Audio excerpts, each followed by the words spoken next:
Yo everybody, and welcome back to Theology, where over Advent we are drinking tea and analysing Christmas carols, and we shall start, while today's tea brews, by picking a carol. Today we are talking about Joy to the World, and the tea we are drinking today is Jade Mountain. So the little quote on the packet says, "Never say no to adventure or a cup of tea." It says on the back, "Explore Jade Mountain and discover a utopia of cacao, brittle pieces and green tea.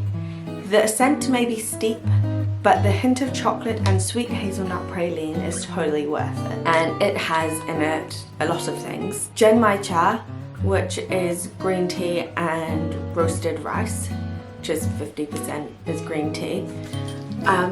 Brittle pieces, so sugar and hazelnut. Cacao husks, sweet blackberry leaves, roasted chicory root, almonds, carob fruit, and natural and artificial flavourings. This one's interesting because I'm not always a fan of the popped or roasted rice. I'm a little bit fussier with that, particularly when you add that and it gets sweet. I'm not always a fan, but this might be okay. I don't know how I feel about the smell. Smell is not helping me make any decisions on whether or not I actually think I might or might not like it. So we shall have to see. So this one, since it's a green tea, you brew it at slightly colder temperature, so closer to 80, 70 degrees. It's a 2 to 3 minute brew, so not very long. I'm like a little bit scared ever since like the lid fell into my cup of tea. I'm a bit like,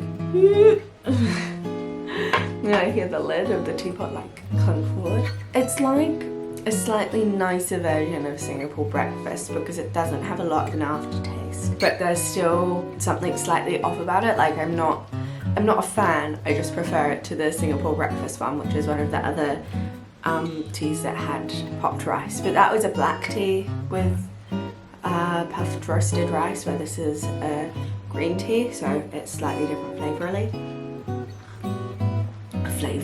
flavor-wise. To clarify, I probably wouldn't buy this one. I would buy a different green tea when I buy green tea.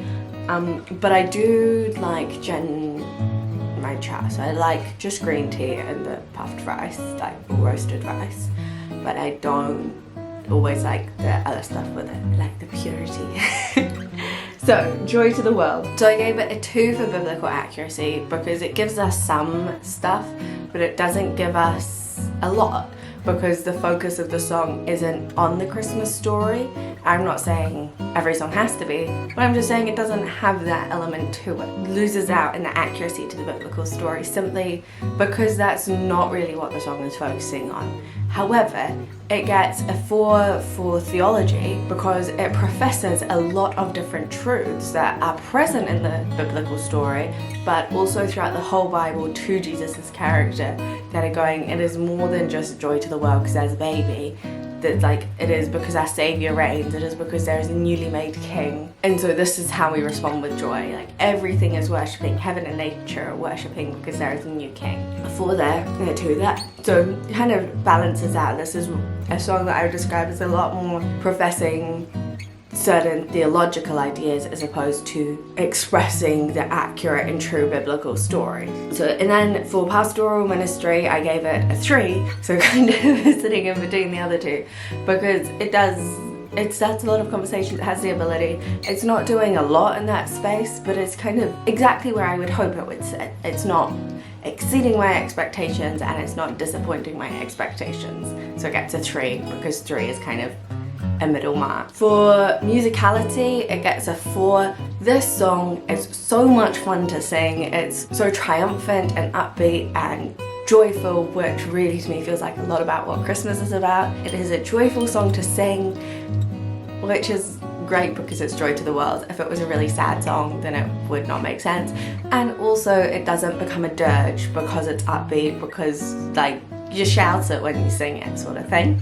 So it gets a 4 for musicality, and it also gets the bonus point because it's all focused on like who Jesus is and how we respond instead of any of the other Christmas nonsense. That means overall it gets a 10 out of 21. So that is pretty solid, pretty good.